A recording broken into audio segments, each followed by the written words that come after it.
I'm Carolyn Holzman, and this is Confessions of an SEO. These are my experiences in SEO, both as an SEO and an SEO tester. I watch Google's feet, and I watch their feet through testing. And I assure you that when we don't get the results necessarily we always want, it's not always that we're not doing it right. Sometimes Google breaks. So if you're an independent or agency SEO, I get you. If you're a business owner or stakeholder trying to manage a team or deal with an agency, I was a local business owner for a long time, and I understand the sense of questioning to understand better. My advice? Please stay receptive and understand that even if you're really, really smart, you're still not an SEO because nothing replaces the experience and expertise of your SEO team. Welcome to Season 3, Episode 10 of Confessions of an SEO. Hey, did you hear about the latest announced Google update? Because they did announce one. And they updated the page where they list all of their updates with dates. Now, most every SEO has, well, on a good day, a sardonic outlook on updates. Like, oh, great, another one. I happen to get very excited because I have a pretty good set of data now. The indexation research project, by basically taking measurements every day, I can look back through that data and look at previous updates and review any similarities between events, with an eye to, can we possibly recognize an update before it starts? Now, Wednesday morning's Crawl or No Crawl report, in addition to saying that we saw a new mobile Google bot in there, I noted in the server logs that I was examining, and these are not just the ones for my specific test sites, but I have access to others where it's like real live sites. And what I saw in there was lots of full refresh rendering going on. What is that, you ask? Well, refresh rendering is when a Google bot, or Bing bot for that matter, but a search engine bot, comes to see your page. A lot of our content on websites has more than just the words on the page. There's a lot of scripts, there's maybe pictures, things like that. And so all of those things have to be crawled in order for Google to be able to recreate our page on their site, basically. And so when they first discover a page, they'll do a full render.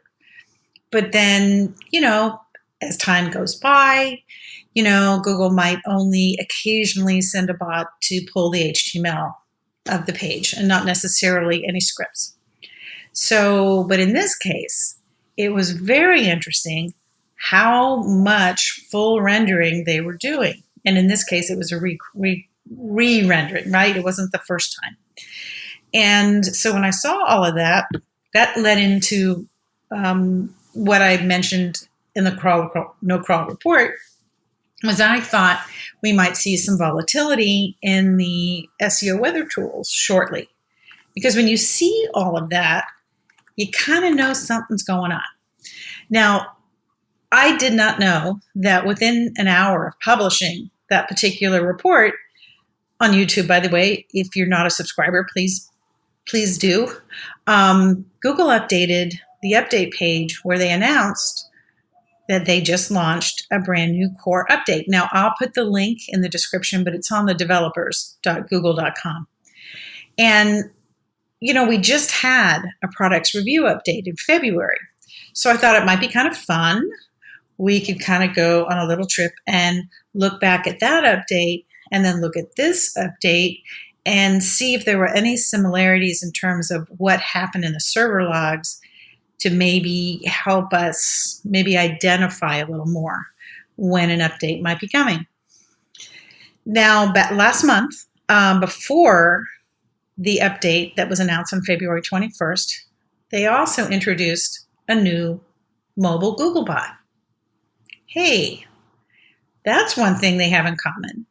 So with the new bot on March 14th, which was Tuesday, I guess, so we've got this thing, and then they announced on the 15th. So two updates, both a new Google bot, mobile bot, was introduced before the announcement. Okay, so that's one thing. Now, looking at this data, what else do I see? And at the products review update, the announcement coincided with a Search Console page report update. And guess what? This week, a Search Console page report was updated late on March 14th, prior to the March 15th announcement. Now, what I find interesting in what was present on this week's logs that was not in the server logs prior to the product review update is that for 3 days, March 11th, 12th, and 13th, and I'm looking at a full collection of server logs and then counting just how many Google bots are in there. I didn't sort them out. It didn't matter whether they were mobile or desktop or Chrome or no Chrome. I just wanted to know if they came from a Google IP, how many were there?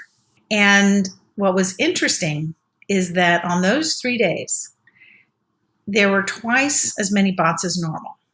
Now, normal, I'm looking at, let's say, Friday, March 10th, and Tuesday, March 14th. They were almost identical in these particular server logs, the amount. And it was about half of what I saw on a daily basis between March 11th to the 13th. The 10th and the 14th kind of stood out like little bookends with a high bot volume on the days in between them. What was Google doing on the 11th through the 13th to all the sites that I had access to? Well, I can tell you, they were reading sitemaps, robots text files, and that's like the who and the where on our site for non-SEOs. Those are separate files that kind of say, here's where all our pages are, and then that would be the sitemap. And then the robots text file says, and these are the ones I don't want you to index or put in the index where people can see them publicly. So it kind of lets Google know, like, can we index this page? Those files, sitemap, robots text files, and then they were render crawling like their lives depended on it. What if, and humor me here, we know there's a curtain between our Search Console and what Google manages on the other side of that curtain. Because that explains why there's a 2-day delay in reporting. So, we never have real-time analytics or data in Search Console.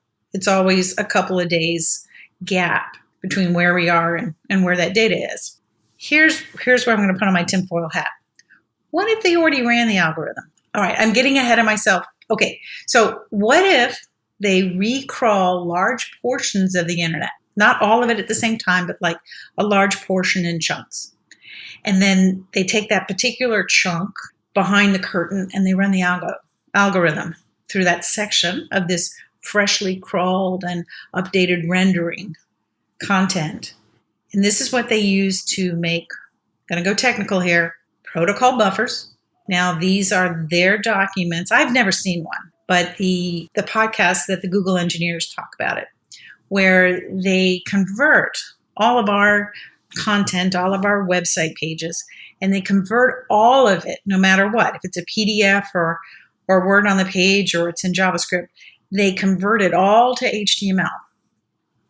And by the time, let's say they've got all this stuff, and then they run the algorithm over it, and then so by the time they announce the update, it's possible it's already been run on certain segments of the internet.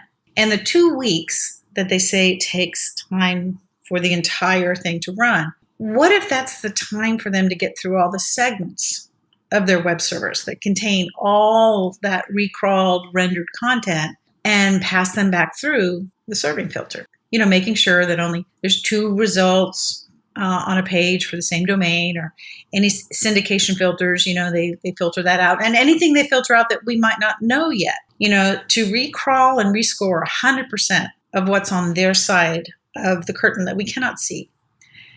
You think about it, it's warts and all, right? Nothing filtered.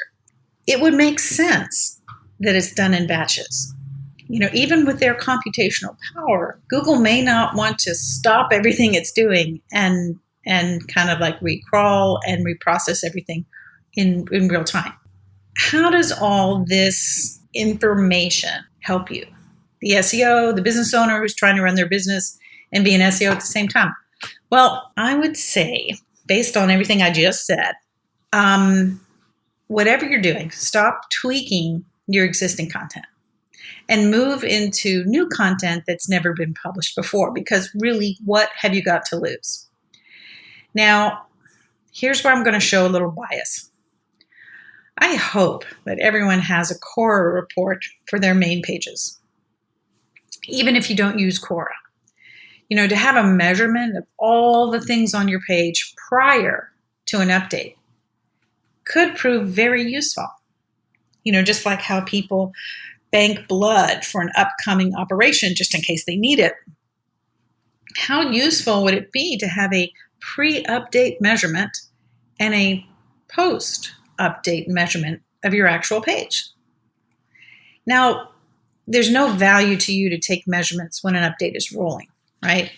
You understand that. They can be pretty sure once Google puts a date to the end of that update that it's actually ended. Now, I know it actually ends prior to the date they announce it, but you can rely on that public announcement that they're done as it's really done. So once any said update is complete, then you take a new measurement and you compare.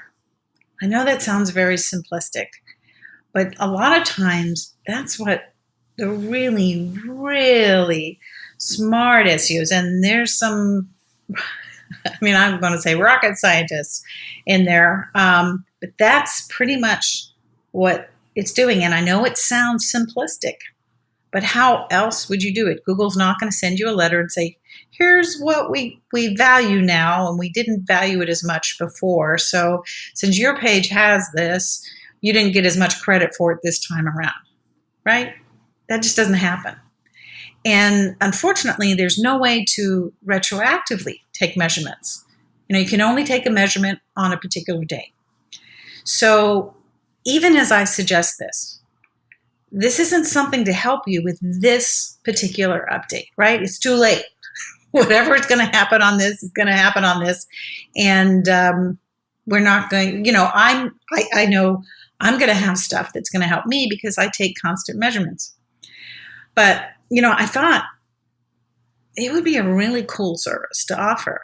If you say like, give us your main keyword and the URLs on your site, like this URL for this keyword. And even if it cost a business, let's say $100 to have a couple of reports run and then bank them after an update in advance of the next one. Now, as I think about it, even if you didn't use Quora, and I'm suggesting this, not that everybody's got to stop what they're doing and learn Quora. No, you just want to be able to have the ability to run a report. And those are super easy. Ted will train you how to run a report. That's all you want to do. But depending on the business, for some, it might be worth the monthly subscription to have Quora to learn how to run a report so you can do it for all of your keywords and all of those pages you want to rank. That, and again, it's one keyword per page. That's how you run a report. And then let's say maybe you have, for the average business, maybe it's a handful of pages. Let's say 10 pages. So even if you had that, you would bank them in a folder on a Google Drive. And then when an update runs, if you feel you got hit, after the update is over, not before, not during, because you can't trust the readings you get from a Quora report or any measurement from any software tool during an update. It'll tell you only it's a snapshot for that time, but you don't know that everything's not in flux during an update, right? Even if your site has been crawled and measured and you're rescored, other people may not. So you're not going to get the information that you need. So anyway, after all the updates run, then you run another set of files. Now you've got two sets of files, one before the update and one after the update. And maybe you take it to someone who uses Quora. And first off, ask them to help you determine if you got hit or if a competitor just had stronger SEO or maybe half of your backlinks disappeared. But if you were hit, you can compare what changed in the update by having the before and after and develop a recovery strategy based on actual data. Wouldn't that be easier than asking, without offering any data details, asking 1,000 other SEOs what they think you should do and getting 1,000 different opinions because you didn't offer them any data on their site and they don't have any data on your site either. And as I put this together, I wondered, like a lot of times I come up with all these great ideas, but I also feel responsibility to help. Sorry. So what if I could? So came up with this idea. Hear me out. If you would like to explore that for your site, like have a proactive run report, Quora report for, let's say, your main page, your most valuable page, because I'm thinking like if the first 5 people go to AmericanWayMedia.com and use the contact form, send me one keyword and one page on your site. And the reason I really want you to pick your high value page, right? The one that if it went to page 4, you'd have to change your summer plans. Now it's a 1-page limit because I'm not charging anybody for this and I'm only doing 5. So the first 5 listeners that ask me nicely and use that form so I can keep track of your contact email so I can send the Quora report to you. I will wait until after the update is declared officially over, and then I'll run them. Now, again, you don't have to have Quora, but if you're an SEO for more than a minute and you have a couple of clients, I would urge you to consider getting it. It might take some time to get up to speed because there is rich data that is crammed into each tab in that spreadsheet. Oh, sure. I remember the first time I saw a Quora report. I nearly fainted. Now, I actually reached out to Ted afterwards, and he kind of walked me through it. But there are people that could help you interpret it. You could, if you wanted to, like really knock out your clients or your prospects. Run a Quora report, print it out, and put it in a notebook. I know SEOs that do that just to demonstrate the amount of data that guides their SEO strategy. And it converts a lot of people. I think this is an excellent plan. But anyway, it's not, what you're saying is it's not what I think your page needs. It's what your page is demonstrably deficient of. That's what that report shows you. And you could, because we all have experience doing this, we could estimate how much in terms of time and money to fill in the gaps. Now, if you ever got anything useful out of the least SEO podcast on the planet in the world, now you can. Don't get me wrong. I've experienced SEO success prior to Quora, but what I love is the repeatability and predictive nature of the SEO I do now. And honestly, Quora plays no small part in that. So if I can help you bank something that could really help you in the future, I am happy to do so. All right, that's it for today. Thank you for being a listener. Please come back and bring a friend. If you have 5 minutes, check out Crawl or No Crawl on YouTube.